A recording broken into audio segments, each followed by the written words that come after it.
Hello everybody, welcome back to the channel. Finally, the boring international break is over. We can get back to club football, which everyone really enjoys more. It's so clear of international football.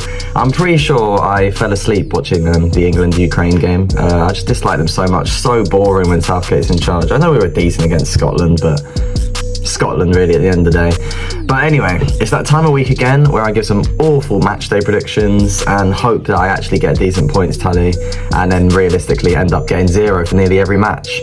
But hopefully it'll be different this time. So let's just get straight into it. We start off with Wolves-Liverpool. We're starting off with, there's no Friday night football this time, thank God for that. And then we got, Wolves v Liverpool, 12:30 kickoff on the Saturday. I reckon Liverpool will continue winning.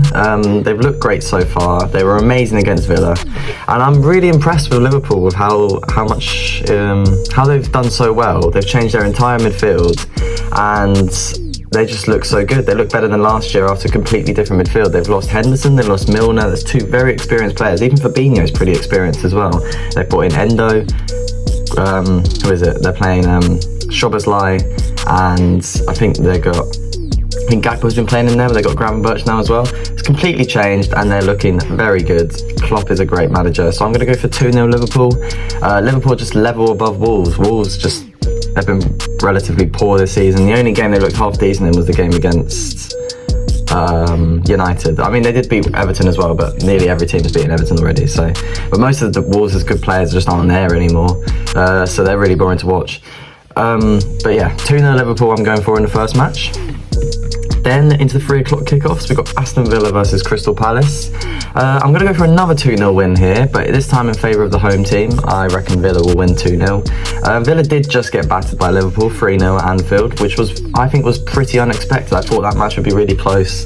But they've had an international break to take a step back, reflect from that loss, and I reckon that now, with some preparation on the training ground, they will be back to winning ways. Palace are decent, don't get me wrong, but I just don't think they're going to get a result in this match. Villa will prove too strong and will return back to winning ways and continue. I'd say they're pushing for Europa League spaces this year, definitely. And then we go into Fulham versus Luton. I think this will be, I know I said this about Everton and Sheffield United, but I think this is going to be the deadest game of the season. I said Everton v Sheffield would be dead and then it finished 2-2. I just can't see this one being exciting whatsoever. Luton's game plan isn't exactly exciting football. It's more lump it up, score a header or something like that. That's what I noticed when I was watching them against Chelsea anyway. And Fulham, again, they've lost Mitrovic. Raul Jimenez I know has come in, but I'm not too convinced of him anymore. I just don't think either team have a clinical goal scorer that's going to score all them chances. So I reckon it will be a close 1-0 win for Fulham, purely just because they're at home. But I don't think either team will have too many chances, I can't lie. But yeah, I'm going to go 1-0 Fulham. Yeah. And then moving on, my beloved Manchester United versus Brighton. This is so difficult to call because Brighton have been by far the better team this season. They've been by far. United have been awful, but we currently have the best home record in league football in the country currently. We haven't lost in 20, I think it is. So I'm going to go for a 1-1 draw.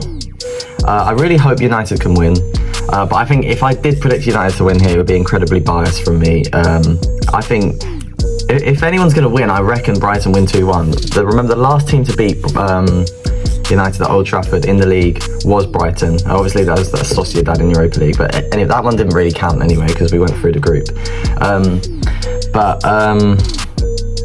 Yeah, I think Brighton will be the winner here if there's going to be a winner, but if not, I think it'll be a 1-1 draw. I really hope United can win. It's going to be really weird how we're going to line up because obviously now Sancho and Anthony are not available. It's just a shambles right now, really, isn't it?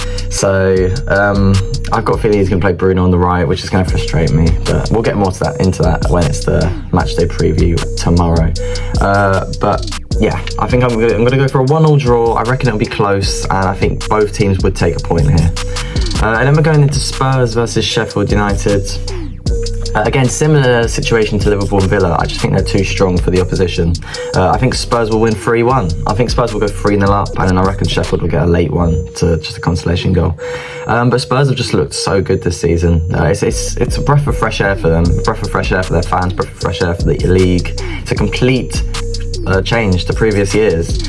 Like, I would say they haven't looked this good since the start of the Poch era. Or it's not since the start, since Poch era. I know Mourinho did all right with them, but they're looking really promising right now. They've made some good signings. I'm very impressed with them. I reckon in this, I think Maddison will pick up another goal, and I think Son will score another 2. He got his hat-trick last time. So he's definitely back among the goals. Yeah, and I'm really enjoying watching Spurs, and I reckon they'll continue winning. I don't know who's going to stop them. I'm interested because, what was it? City don't beat them normally when they go to Spurs. It's going to be when they play a big team, and obviously they played United already, but we're pretty shocking. So them winning 2-0 is probably nothing to shout about. When they play the Liverpools and the Cities and the Arsenals, that's when we'll see what they're really made of. But yeah, I'm going to go for a 3-1 Spurs win, and they will continue their winning ways. And then moving on to probably the biggest game of the weekend, West Ham v Manchester City. And this is a very, very difficult one to call because both teams have been amazing so far. City will probably be the favourites. No, not probably. City will obviously be the favourites. But West Ham are at home. They've been great themselves so far. They've beaten Chelsea, they've beaten Brighton at home. Yeah, they haven't looked too dominant in their home matches, but they've managed to get 3-1 wins in both of them. Oh, actually no, Brighton was away, sorry. I do apologise. Yeah, they but still, played 2 good teams, and they've won them both 3-1 so far. And even without Declan Rice, they're looking very good. Paqueta in that midfield is good. James Ward-Prowse, great signing. He's looking good in that midfield. But I'm going to play it safe here, and I don't know if this is controversial, but I'm going to go for a 2-2 draw. I think it's going to be a high score, and I think it's going to be exciting. But if I had to pick a winner, obviously I would pick City because they're just too good. They are much better than every team in the league, but every team has their off days. So I'm going to go for West Ham 2, City 2, and West Ham will definitely take a point. But yeah, and that will feel like 2 points drop for City because obviously they're going for the league title for like the 4th year in a row. Then moving on, Newcastle versus Brentford. And I think this is the first time I'm not backing a Brentford win here. And I know Newcastle have started poorly, so that might sound controversial, but purely because the international break's just happened, I reckon that's given them time to, I know I already said this with Villa, but reflect, and they'll be able to prepare themselves better for this match. Because let's be real, Newcastle have had a poor start. Everyone was expecting them to do better. I know they've had a hard run of games. They played City, they played Liverpool. Who else did they play? Brighton. No. Did they play Brighton? Yeah, they did play Brighton. I can't remember what the score was. I think Brighton won.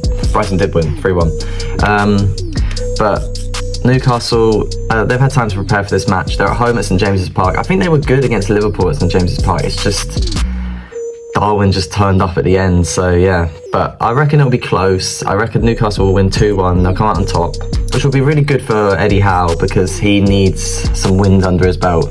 Otherwise, he's going to look very insecure come December. But yeah, I'm going to go Newcastle 2, Brentford 1. Then moving on, Bournemouth versus Chelsea. Now this is a really interesting match because I was starting to back Chelsea more and more, and then they lost at home to Forest. I was getting so excited about them. The midfield of Enzo, Caicedo, they got Lavia coming in, Jackson up front, Sterling looked good. But then just as I thought they were starting to look back as good as they were before, they lose at home to Forest, and they disappointed me, and they disappointed everyone else as well. But I reckon again, countless times, I've said this already twice today, international break, it's going to be big for them. And they've got a massive squad, so there'll be lots of players that didn't go on international break. I reckon they'll edge this by 1 goal, they'll win 1-0. Bournemouth haven't looked good themselves either, to be honest. They've spent a lot of money, and I think their 2 big signings have been injured.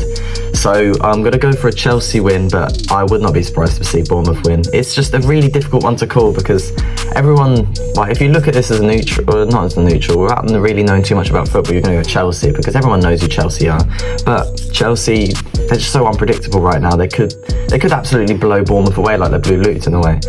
They could play like as well as they did against Liverpool, but then they could play like they did against Forest. So they're so unpredictable right now. But I'm going to go 1-0 Chelsea. And then we've got Everton versus Arsenal. Now this is a very interesting one because in the past 5 times Arsenal have been to Goodison Park, they have not won. But I'm going to go for an Arsenal win. I think Arsenal are too strong this season. They looked good against United. They're already back in the title race. And realistically, they should be 4 out of 4. They should have beaten Fulham. That was a poor performance. They should not be dropping points against Fulham, especially at home. But after that United win, Declan Rice scoring, I reckon their confidence will have skyrocketed and it will be well and truly back and they'll continue to win. I reckon Saka and Martinelli will score goals and Arsenal will win 2-0 and make it 4 out of 5 for them. And hopefully, well not hopefully, I don't really know. I don't know who I want to win the league this year.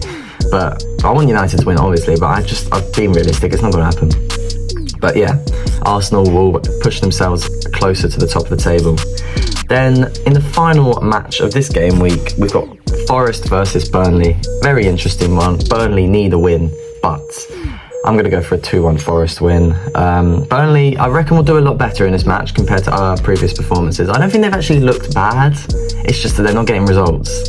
But I do reckon Forest will wedge it. I reckon it'll be a late winner. The similar story to the one against Sheffield United. I do start to fear for Burnley though. If they make it 0 out of 5, I don't know what to think. Company will stay, but I don't know. They might start to panic a little bit because everyone has predicted them. Oh no, not everyone. Vast majority of people are predicting them to finish near mid-table, the dark horses of the league. But so far they have not looked like that at all. Hence why they're currently bottom of the league with -8 goal difference. So I am going to back Forest in this one, but I would love to see Burnley finally get a point on the board. They really need to pick up just at least one here to kickstart their season. But yeah. But anyway, those are my Matchday 5 predictions. I hope you enjoyed this video. Make sure you tune in for my Matchday preview tomorrow for Man United preview Brighton. I've got my part 2 of rating the transfer windows coming up next week. And then obviously I'll react to these predictions probably Tuesday next week because there's Monday Night Football this week. So yeah, thanks for watching guys. I hope you enjoyed. Thank you very much.